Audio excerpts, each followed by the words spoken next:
Rádio Rio de Janeiro, a emissora da Fraternidade, passa a apresentar Luz na Penumbra, programa que leva ao seu coração a mensagem da doutrina espírita.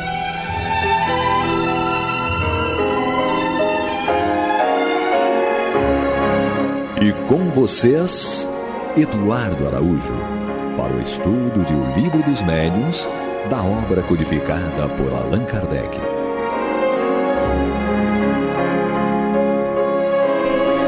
Olá, prezados amigos da Rádio Rio de Janeiro, sejam todos muito bem-vindos. Estamos entrando no ar para juntos estudarmos O Livro dos Médiuns de Allan Kardec. Comigo, Eduardo Araújo, com ele, Paulo Renato. Deus nos abençoe. E Maria de Fátima Miranda. Que Jesus nos conduza. E nós estamos aqui caminhando no capítulo 2 da primeira parte de O Livro dos Médiuns, capítulo que trata do maravilhoso e do sobrenatural. Iniciamos na semana passada o item 14, quando Kardec diz que resumimos nas proposições seguintes o que havemos expendido. Então nós lemos aí o primeiro tópico, semana passada, onde ele disse que todos os fenômenos espíritas têm por princípio a existência da alma, a sua sobrevivência ao corpo e as suas manifestações. E agora ele vai para o segundo tópico, que diz o seguinte: fundando-se numa lei da natureza, esses fenômenos nada têm de maravilhoso, nem de sobrenatural, no sentido vulgar destas palavras. Então aí, Miranda, Kardec coloca por terra aqueles que acusam, né, de que lidar com os fenômenos espíritas, com o espiritismo, é lidar com o maravilhoso e sobrenatural, isto é, algo que não tem menor importância, que é uma superstição, que não é real. Porque tem uma explicação, né? Que seja extraordinário até, porque é uma coisa que não era tão corriqueira. Depois que a mediunidade começou a ser estudada, foi sendo identificada e compreendida. Mas que não é uma coisa sem explicação. O maravilhoso, quer dizer, o sobrenatural já sabemos que acima de Deus não tem nada. Então está tudo dentro da compreensão da lei divina. E aí segue, Paulo Renato, logo no terceiro tópico, a mesma linha de raciocínio, quando Kardec diz que muitos fatos são tidos por sobrenaturais porque não lhes conhece a causa. Atribuindo-lhes uma causa, o Espiritismo os repõe no domínio dos fenômenos naturais. E aí você vê o próprio fenômeno das mesas girantes, né? Quando você olha uma mesa, Kardec observava isso, que se erguia. E a lei da gravidade diz o seguinte, que ela deveria cair abruptamente. E muitas vezes ela ia pousando suavemente no chão, outras vezes ela ia para um lado, ela ia para o outro, quer dizer, movimentos completamente contrários àquilo que se espera dentro das leis da física.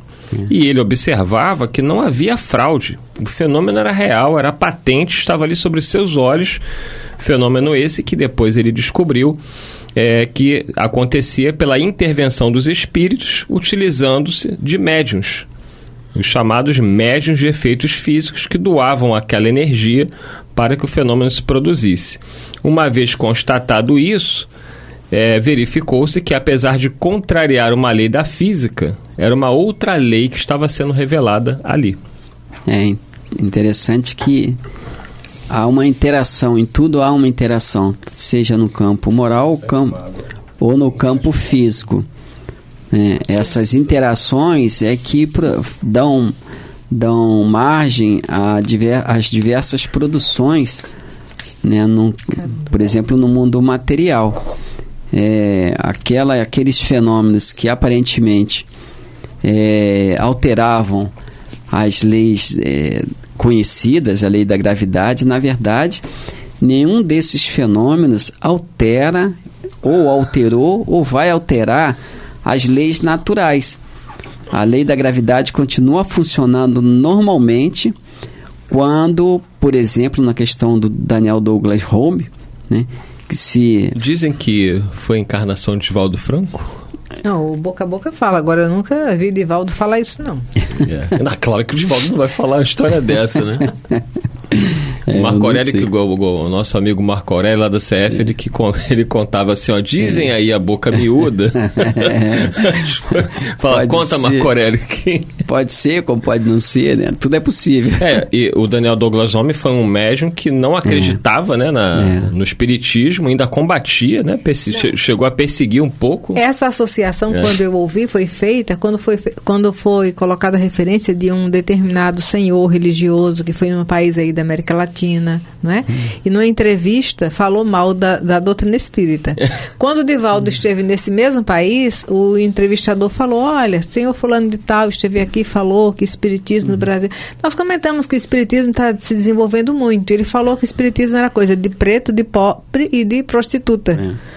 Aí o Divaldo ficou assim, né? Depois ela falando com a Joana: pois é, a senhora vê, esse senhor veio de outra nação, foi acolhido no Brasil e saiu de lá falando mal. Aí Joana: meu filho, mas ele vai reencarnar, virar como orador espírita para corrigir o que alguém fez no passado, não é? Quer dizer, se ele foi o cidadão lá da Inglaterra...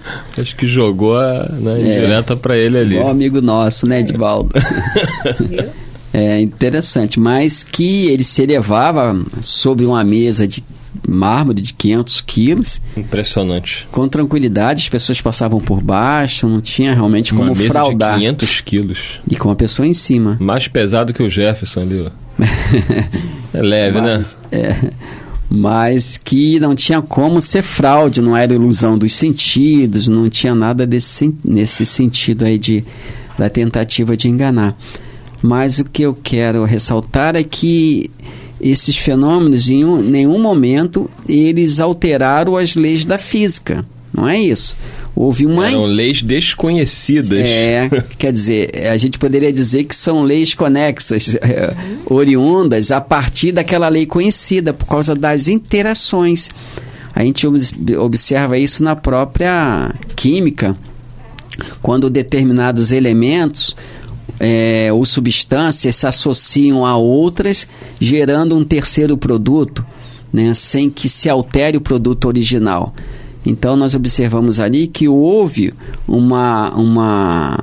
fenômenos, né, que situações que interagiram com a lei conhecida de modo que pudesse propiciar aquilo que a gente chamou ali de mesas girantes, de levitação de mesa, seja o que seja. Então, a lei em si da gravidade permanece a mesma.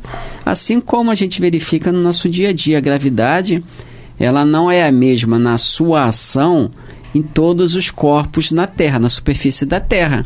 A gravidade tem ação diferenciada em cada corpo, e inclusive considerando aí a própria altitude. Os pássaros, os peixes, o homem. Nas montanhas, né, quem mora nos Andes sabe que é diferente, né? Mas a gravidade, na verdade, é uma só.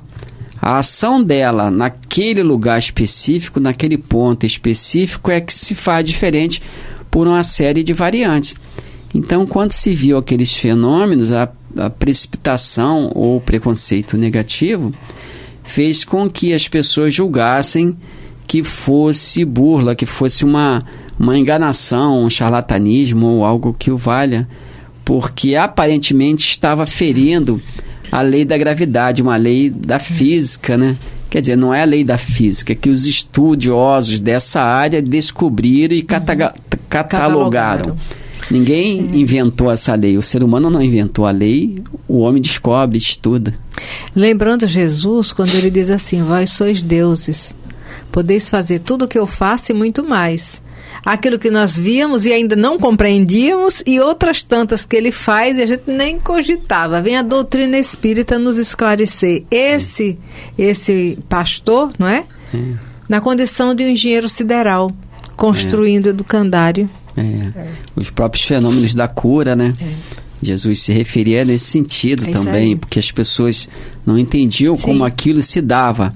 Então pensava, né? Jesus respondia aos pensamentos não manifestos, né? Como os instrutores do André Luiz fazem com ele. André Luiz pensa e os instrutores que leram o pensamento e ouviram dão a resposta. Então eles pensavam que Jesus só poderia ser Deus fazendo tudo o que fazia. Aí Jesus fala para eles: não, vós também sois deuses, no sentido que eles estavam dando aquela palavra, né? A interpretação deles do fenômeno. Então Jesus responde ao questionamento mental falando para eles, não, vocês também são deuses e podereis fazer tudo que eu faço. E não é o que se vê hoje, o que se viu ao longo dos séculos, as curas, quantas curas, né, que não se tinha explicação sobre isso. E se atribuía ou ao diabo, ou ao demônio, né, ou à divindade. E hoje a doutrina espírita, com muita clareza, vem mostrar, nos esclarecer que as curas são fenômenos absolutamente naturais, mas que determinadas substâncias que são manipuladas por espíritos sábios, por espíritos médicos, enfermeiros, essa manipulação dessas substâncias que a gente conhece como fluido vital, né, como um fluido elétrico, magnético, coisa que o valha, essa manipulação é que faz com que se crie substâncias diferentes e apropriadas ao alívio ou à cura. O próprio médico curador, colocado aqui no livro do Evangelho, ele em si não cura, como a gente já viu e vai ver no futuro, né? Porque os espíritos bons, os espíritos sábios é que manipulam as energias do médico e associam a elas outras energias e dão a elas qualidades apropriadas àquele atendimento no momento, para curar ou para aliviar. Isso aí. Então você que está chegando agora, o programa é o Luz na Penumbra. Estamos aqui estudando o livro dos Médiuns de Allan Kardec, no seu capítulo 2. Estamos lendo aqui o item 14. Vamos para o tópico de número 3. Eu sou o Eduardo Araújo, estou aqui com a Maria de Fátima Miranda e o Paulo Renato. Então aqui no item 3, no item 14 e o terceiro tópico, ele diz o seguinte: muitos fatos são tidos por sobrenaturais porque não lhe conhece a causa. Atribuindo-lhes uma causa, o Espiritismo os repõe no domínio dos fenômenos naturais. E no quarto ele vai dizer: entre os fatos qualificados de sobrenaturais, muitos há cuja impossibilidade o Espiritismo demonstra, incluindo-os em número das crenças supersticiosas. No 5, ele diz: se bem reconheço um fundo de verdade em muitas crenças populares, o Espiritismo de modo algum dá sua solidariedade a todas as histórias fantásticas que a imaginação há criado. Paulo Renato, quando a Miranda diz que para achar um objeto perdido tem que dar 3 pulinhos para São Longuinho, tem alguma base real nisso? A Miranda tem alguma razão? Pode até ser que tenha. Olha só, quando a Miranda diz. Porque alguns espíritos brincalhões... Tem gente que fica São Longuinho, São Longuinho. Se eu achar, eu dou 3 pulinhos. Pois é. Ela perde os gatos em casa. Quando o gato some, ela fica São Longuinho, São Longuinho. Se esse gato aparecer, eu dou 3 pulinhos. Basta pedir a Tuca que vai atrás. Tuca sai direito. A Tuca é a cachorra, né? A Tuca é a Nessa. A cadela dela que é a vigilante. Então... quando some o gato da Miranda, que quem acha o gato é a Tuca? E pronto. A Ness também fica vigiando, mas a Tuca... No dia que o filhote... Eu abri a geladeira rapidamente, na prateleira de cima, peguei alguma coisa, a filhotinha, ó... Essa cena foi incrível. Ela abriu... Não, essa cena foi incrível. Ela abriu a geladeira, a gatinha era bebezinha ainda. Sem perceber, a gata entrou na geladeira e ficou. E pra ela ter não noção viu da figura que é a gata. Ela não viu a gata entrar na geladeira. Aí ela saiu. Imediatamente eu fui ao banheiro, fui tomar meu banho. E a gata dentro da geladeira. E a minha cofapinha, só com as 2 patinhas em pé, pulando. Quando eu abri o banheiro, que é isso, Tuca? A cofapinha é aquela... correu, chegou na geladeira. Aquela raça, né? Que era da cofap, né? Aí na geladeira ela... Aí meu Deus, a gata tá no motor da geladeira. O miado longe. Quando eu abri, tava ela sentadinha na prateleira. Nossa Senhora. Então ela é terrível até hoje. Foi a cadela, a cofapinha, a Tuca, quem foi chamar a Miranda desesperada em pé para ir resgatar a gata que tava dentro da geladeira. Quer dizer, felicidade é que eu não saio de casa sem contar os 7 patinhas, os 5 gatos e as 2 cadelas. Eu não saio. Por isso que às vezes eu vou buscá-la em casa e eu fico olhando pro relógio falando assim, ela deve estar atrás dos gatos, procurando. Os gatos. Essa mesma se enfia debaixo da cama para tirar, é um rolo. Atrasa 3 encarnações. Mas assim, interessante que os espíritos se ajudam em tudo, porque certamente a Tuca, né, a cadelinha, algum espírito sabedor da situação da pobre criatura dentro da geladeira... Foi no banheiro me chamar. Só com 2 patinhas em pé. E desesperada, como quem estava querendo alertar de que algo estava acontecendo. E Miranda foi atrás dela e ouviu os miados e aí conseguiu resgatar a gata. Mas ela não é fácil. E não é história não, Jefferson, é verdade. É fato ocorrido. E neste caso não foi São Longuinho. Os espíritos nos ajudam sempre que se faça necessário. E muitas vezes se utilizando das nossas crenças ou das nossas crendices. É verdade.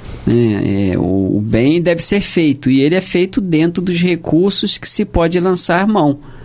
Então não é de se estranhar que um espírito amigo, um espírito familiar, lance mão de determinados recursos que parecem estranhos numa visão precipitada, mas que foi o recurso de momento, foi o que ele podia fazer. De repente, determinadas fórmulas, Kardec coloca muito bem isso quando fala sobre feiticeiros, etc., no livro dos Espíritos. Mas foi o recurso de que ele se utilizou para prestar um serviço, para prestar uma ajuda. A gente sabe que, Kardec sempre repete isso também, que os Espíritos, eles estão sempre ao nosso lado para nos amparar. E se nós queremos um amparo mais nobre, mais efetivo, a gente tem que criar condições para esse amparo mais nobre e mais efetivo. Se nós oferecemos tão somente crendices popular, eles naturalmente vão se utilizar dessas crendices para fazer o bem que devam, que querem e que possam fazer. De acordo com o conhecimento, e o foco de cada um. Porque tem pessoas que não conhecem o que nós conhecemos e se valem desses recursos e são socorridos de acordo com a maturidade. Semelhante à ideia do talismã. É isso aí. Continuando aqui, item 14 de O Livro dos Médiuns, capítulo 2. O tópico agora é o 6º, não é isso? Não, quinto. Se bem reconheçam um fundo de verdade em muitas crenças populares, o Espiritismo de modo algum dá sua solidariedade a todas as histórias fantásticas que a imaginação ha criado. A gente lembra, por exemplo, que tem gente que diz que sonhar com isso ou sonhar com aquilo vai acontecer tal coisa. E como o Paulo Renato tinha falado, às vezes os espíritos utilizam da crença da pessoa para dar um recado. E aí isso é tomado como verdade, Maria de Fátima Miranda. Mas é porque a cada um segundo sua compreensão, não é? Tem criaturas que não têm noção de nada. Olha, isso fica mais visível nesses rincões aí no interior do mundo. Muito, no interior. Não é? Meu Jesus, misericórdia. No interior tem muitas histórias. Porque, olha, lugar que uma casa daqui a tantas léguas da outra. O ônibus passa uma vez no dia em determinado horário. As coisas acontecem. Eu queria morar num lugar assim. Muito bom. Vai nascer no Nordeste da próxima vez. Não, mas lá é muito quente. Pode ser num lugar assim, mais friozinho. A gente observa, por exemplo, nos textos antigos, essa questão da interpretação dos sonhos. Essa é aquela Bíblia que tem pedaços espalhados por todas as partes. Eu fui catar um negócio aí que saiu com a capa na mão hoje. A Bíblia do Paulo Renato, ela tem pedaços dela em vários lugares, espalhados aí do Rio de Janeiro. Tá aqui. Teve um dia que ele trouxe ela pra rádio. Metade ficou em casa. Aí ele tava procurando algum trecho da Bíblia. Ele falou, não, acho que essa parte eu não trouxe. E agora... Olha, mas eu peguei meu livro A Vida Escreve. O bichinho tá tão caquerado. E quando eu fui pegar a mensagem que eu mais queria, tava no pedaço que ficou solto. E agora, gente, vocês não estão assistindo. Mas tá aqui. Mas a Bíblia acabou de cair no chão. Os apóstolos todos caíram. Mas aqui em Daniel Jesus. Tem a interpretação do sonho. Essa parte tá aí, né, Daniel? Tá aqui. Graças a Deus. Tá aqui. Vamos lá. Tá Daniel interpretando o sonho lá de Nabucodonosor, mostrando aí o que iria ocorrer com ele. E outros momentos aqui no Antigo Testamento, a gente tem vários relatos de sonhos que precisavam ser interpretados corretamente. Nós vemos o próprio, se eu não me engano, José, acho que do Egito, não foi? Também teve questão de interpretação de sonhos. Tem uma série de situações dessas aí no Antigo Testamento, que é a interpretação de sonho. Quer dizer, interpretar o sonho que é verdade, que foi resultado de uma vivência no mundo espiritual, a pessoa tem que ter alguma ajuda espiritual nesse sentido. O próprio Daniel, ele, antes de interpretar os sonhos, ele entrava em jejum, né? Como relata ali, ele fazia aquela preparação adequada para receber as informações dos espíritos. Então, esses interpretadores de sonhos, no sentido aí que o Antigo Testamento dá, né, eles realmente são médiuns, né? Eles não interpretam o sonho em si mesmo. Os espíritos falam para eles que tipo de aviso é aquele que está sendo dado através do sonho. Mas fica para o homem encarnado que ele é o interpretador do sonho. Não, e os espíritos utilizam, como você falou, da crença da pessoa. Né? Se a pessoa associa que sonhar com um sapato... com cobra? Sonhei com um sapato e é morte de alguém, os espíritos têm que dar um aviso para ela que vai desencarnar alguém, ele faz ela sonhar com o sapato. É a Rosa da Sicília. Mas para cada um é de um jeito, entendeu? Então vão se criando as crenças, né? E aí se torna uma crença geral. Sonhou com o sapato, vai morrer. E nem sempre isso procede, né? Até porque a gente veste o sonho, aqueles mais comuns, com uma capa que nos cause menos dor, menos impacto. Às vezes um sonho que tenha uma emoção, que gere uma emoção muito forte e negativa, a gente tende a colori-lo de uma forma diferente. Sonhar com morte, sonhar com flor significa morte e tudo mais assim, né? Quer dizer, são as crendices populares. Sonhar com a Miranda, você acha que tem algum perigo? Algum presságio bom. Deus Mas quem estuda o Antigo Testamento vai ver realmente que muitos daqueles relatos no Antigo Testamento são provindos de sonhos. É isso aí. Então chegamos aí ao final de mais um programa. A Bíblia do Paulo Renato está, mesmo depois desta queda aí catastrófica, eu imaginei que ia folha para tudo quanto é lado. Os apóstolos caíram, mas não são anjos decaídos. Mas ela está preservada. Ele poderia colocar uma espiral, pelo menos, para preservar o que resta às vezes, dessa Bíblia. As notas de rodapé eu não coloco porque a gente sacrifica. Não dá. Mas enfim, oremos pela Bíblia dele para que sobreviva mais algum tempo. Obrigado, Paulo Renato, Maria de Fátima Miranda, Jefferson, nossos prezados amigos ouvintes e internautas que nos acompanharam aí mais uma vez, juntos no estudo do Livro dos Médiuns, Allan Kardec. Semana que vem daremos a continuidade aí, encerrando esse item 14 com os tópicos 7º e 8º, né? Então, vão estudando em casa aí, semana que vem estaremos juntos para estudarmos o Livro dos Médiuns de Allan Kardec. Muita paz a todos. Você está ouvindo o programa Luz na Penumbra.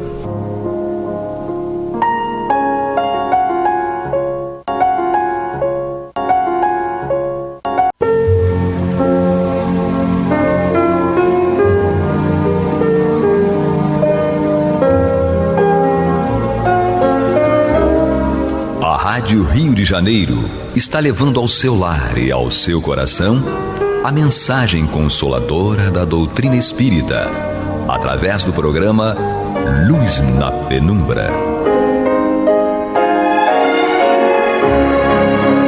E agora com vocês, Amaury Santos e Astênio Oliveira, para comentar os textos da Revista Espírita de Allan Kardec no período de 1858 a 1868.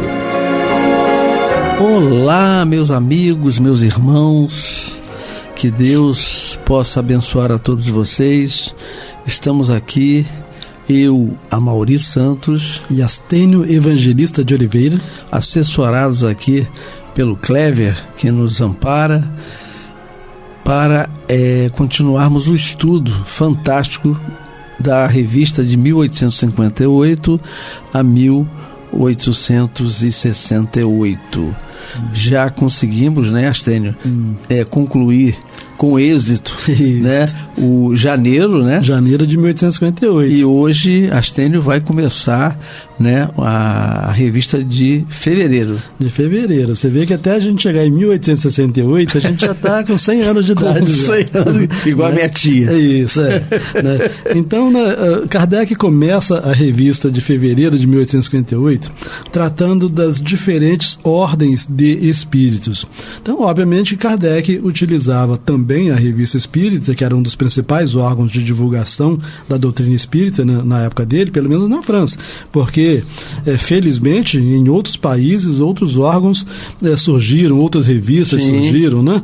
E os espíritos não ficaram dependendo apenas do espiritismo da França, não. Exatamente. Até porque se tivessem dependido, o espiritismo não existia mais hoje. Não é verdade? Não é isso?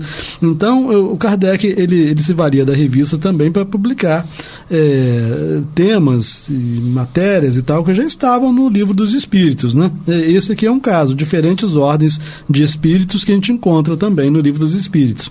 Então ele começa dizendo o seguinte: um ponto capital na doutrina espírita é o das diferenças que existem entre os espíritos, sob o duplo ponto de vista intelectual e moral. Então aqui ele já começa a tratar da natureza dos espíritos, que foi sempre a grande dúvida, né, dos estudiosos, né, que sabiam que os espíritos existiam, mas nada sabia a respeito dos espíritos. Com certeza. Então um ponto capital na doutrina espírita é das diferenças que existem entre os espíritos sob o duplo ponto de vista intelectual e moral. Seu ensino a esse respeito jamais variou. Não menos importante, porém, é saber que eles não pertencem eternamente à mesma ordem e que, em consequência, essas ordens não constituem espécies distintas.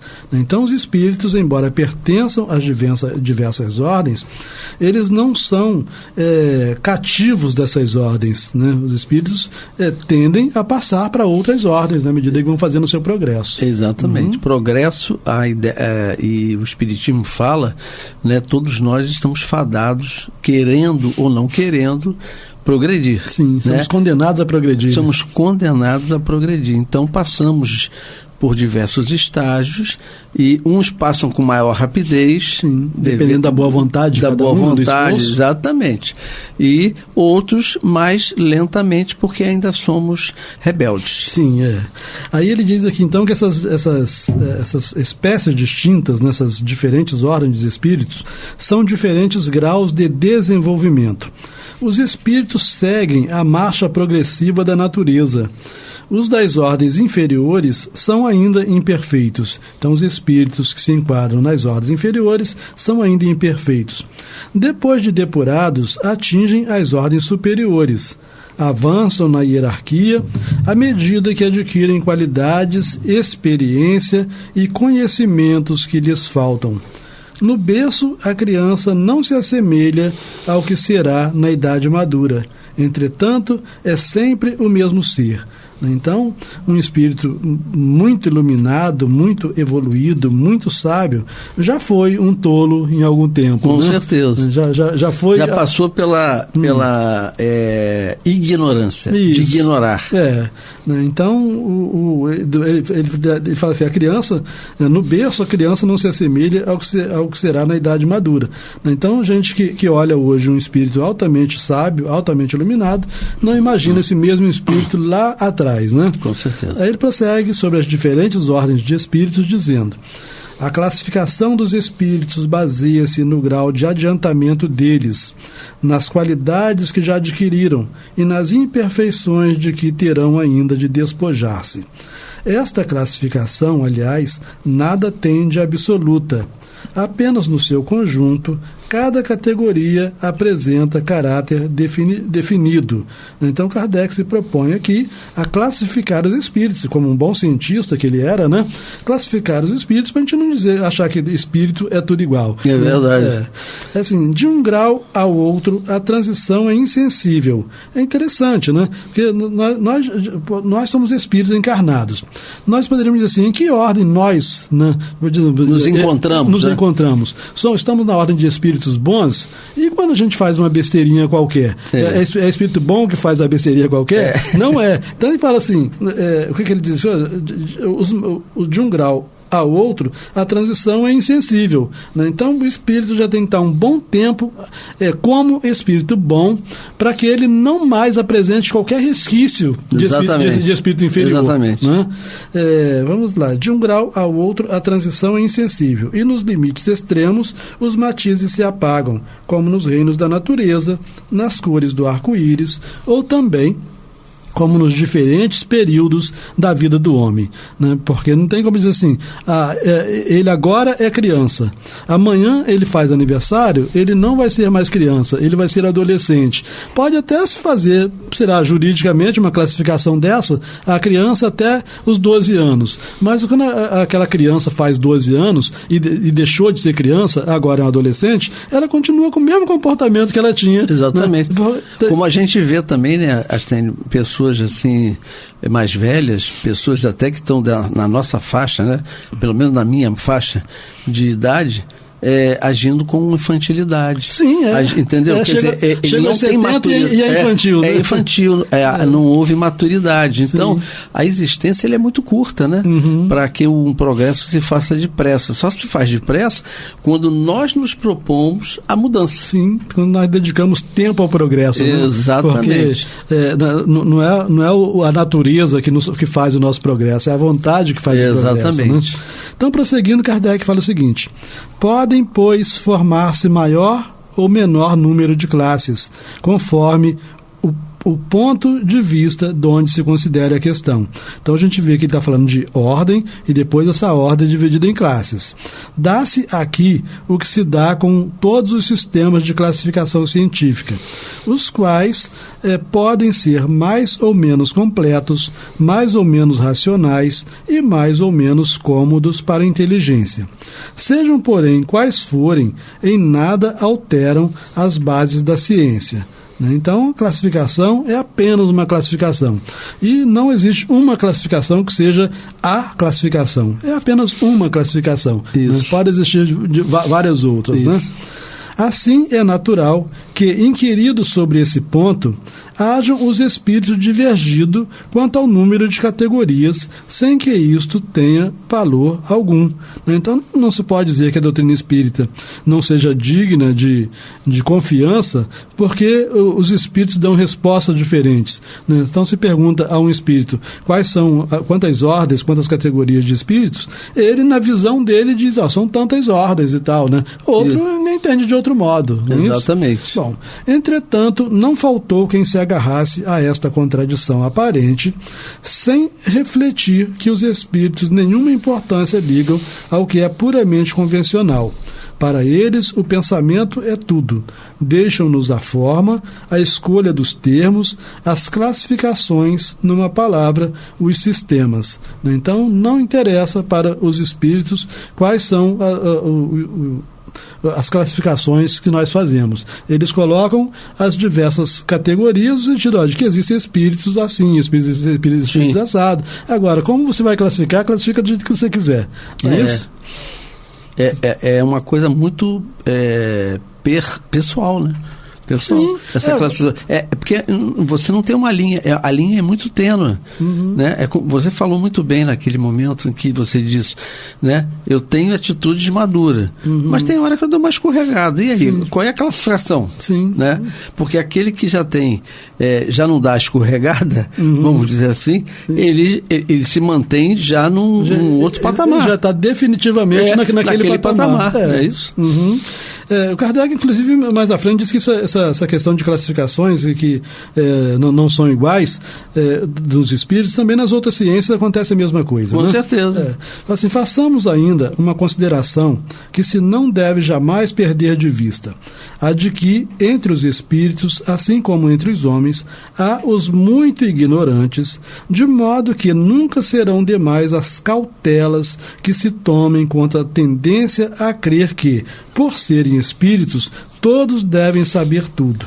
Então isso é um ponto extremamente importante. Com certeza. Existem espíritos tolos como existem homens tolos, né? Existem espíritos malvados como existem homens malvados. Então não é porque vem de um espírito através da mediunidade que a gente tem que abaixar a cabeça, né? Com certeza. A gente pode pegar qualquer coisa que venha de determinado espírito, ler, analisar e jogar no lixo, né? Porque vê que se pode aproveitar absolutamente nada. Vamos lembrar agora, você falou uma coisa que eu me lembrei de Chico, que Emmanuel mandava ele escrever. Aí ele escreveu, recebendo aqueles espíritos todos.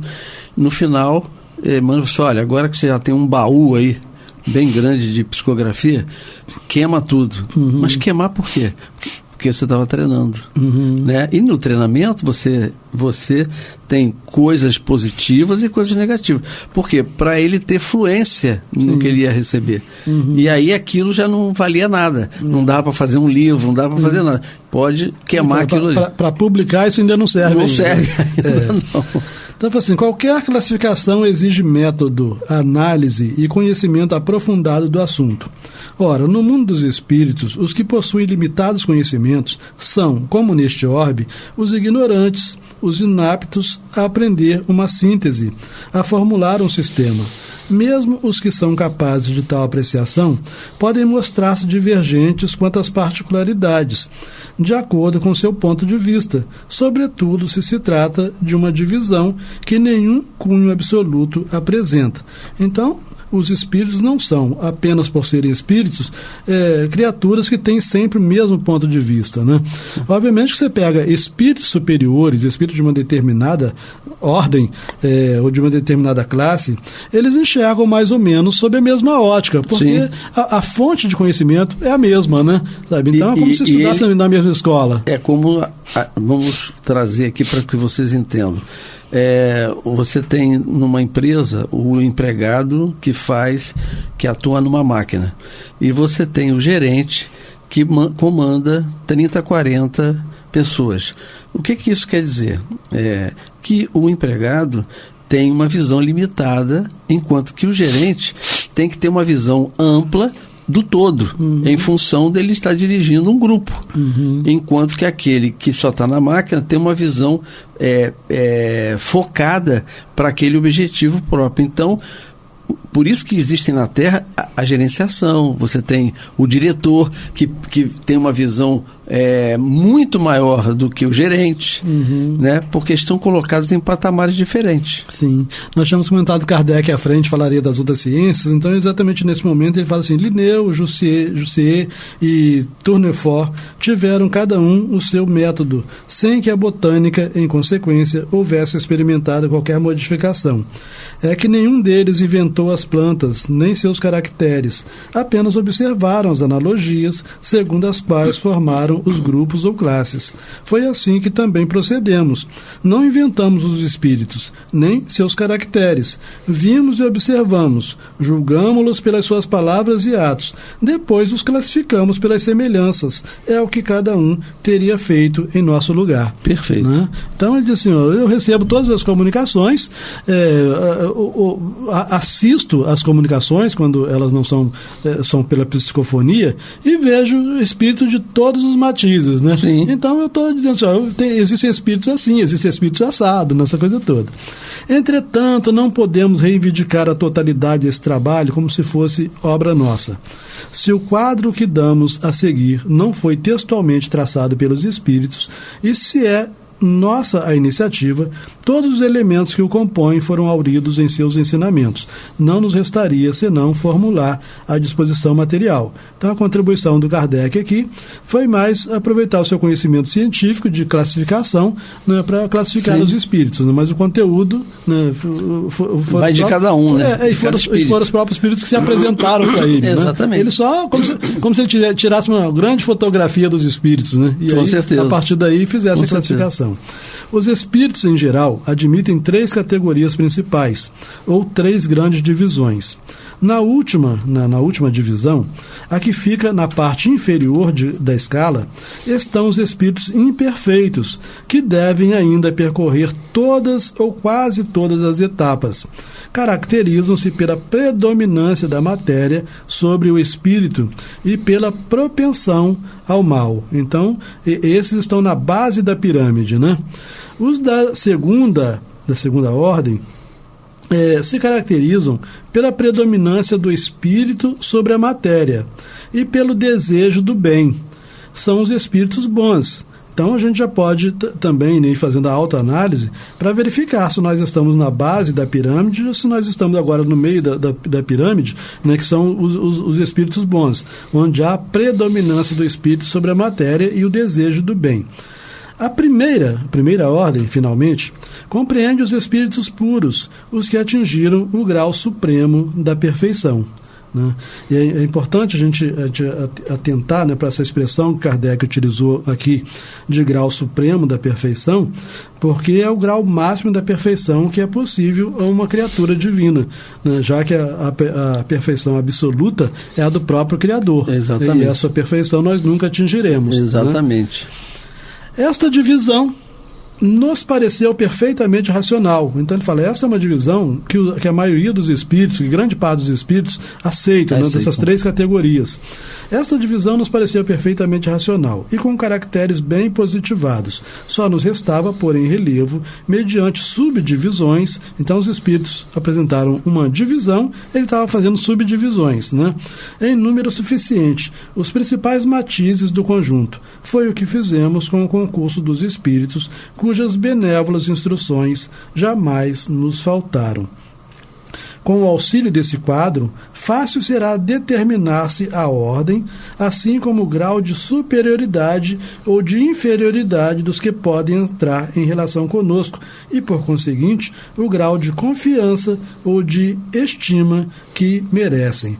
Então, esse é um estudo importante, porque na medida em que nós conheçamos essa classificação feita por Kardec dos espíritos, quando nós recebemos qualquer tipo de comunicação do mundo espiritual, nós podemos avaliar de que ordem é o espírito que está escrevendo. Perfeito. Né, para saber se merece atenção ou que não. A gente perca tempo, né? Isso, é. Além disso, interessa-nos pessoalmente, porque como pertencemos por nossa alma ao mundo espírita, no qual reentraremos ao deixar nosso invólucro mortal, ele nos mostra o que nos resta fazer para chegarmos à perfeição e ao bem supremo.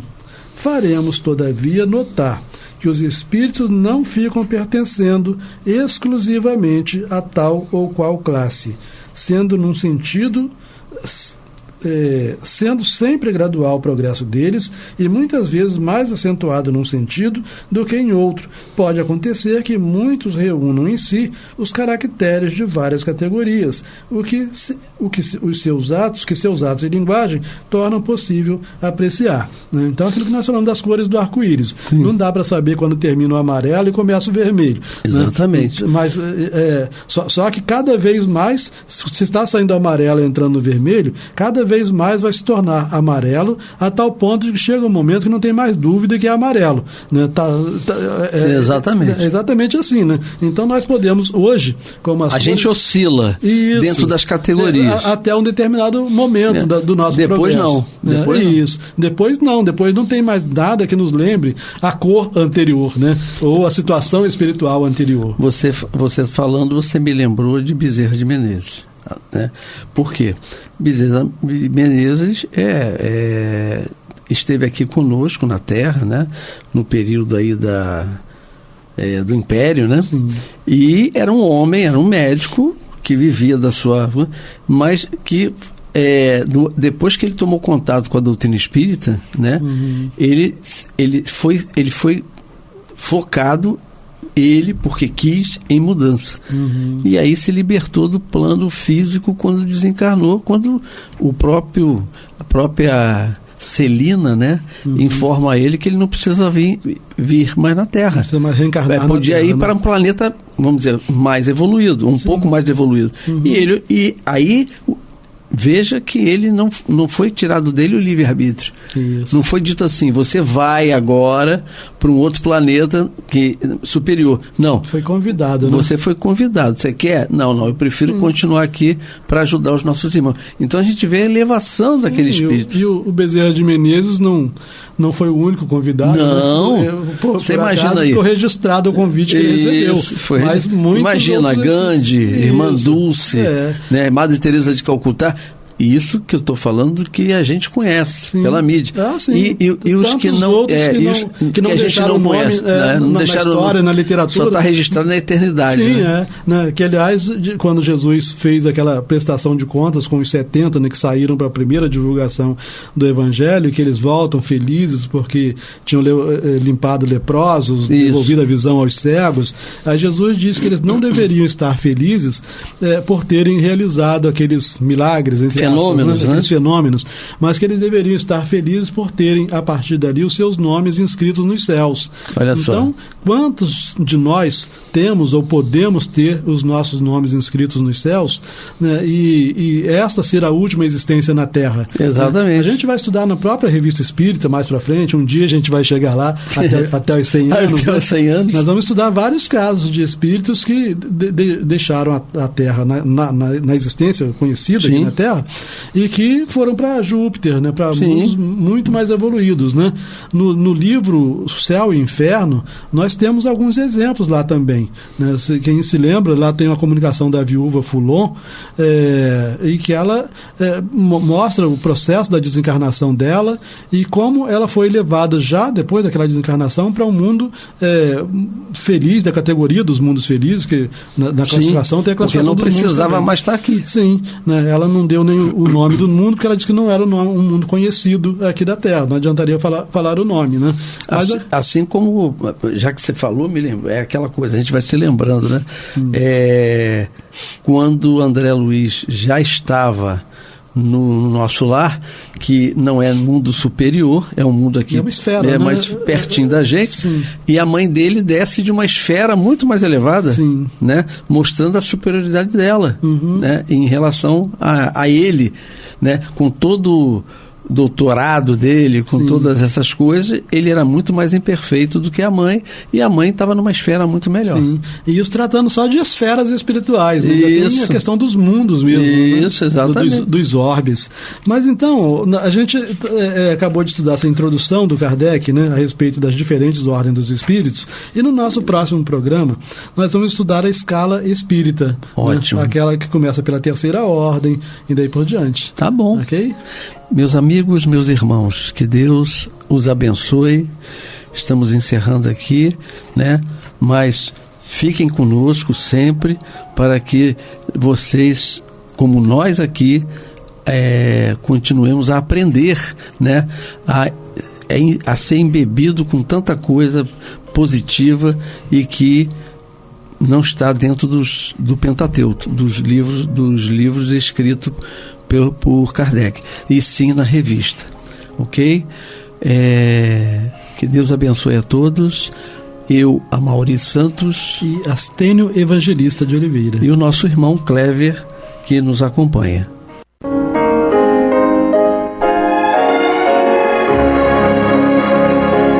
E vamos ouvir agora a prece de encerramento de nosso programa, na voz de Geraldo de Aquino. Jesus, dá-nos coragem para a luta, piedade para os insultos e misericórdia para as injustiças e ingratidões. Limpa nossa alma de inveja e ambições mesquinhas, de ódio e de vingança o nosso caminho. E que dentro em pouco, ao recolher-nos de novo ao calor do nosso leito, para que o sono nos dê a paz e o esquecimento das tristezas humanas, possamos sentir, Senhor, no mais íntimo de nosso ser, a doçura indefinível do Teu amor e a grandeza incomparável da Tua divina presença. Que assim seja.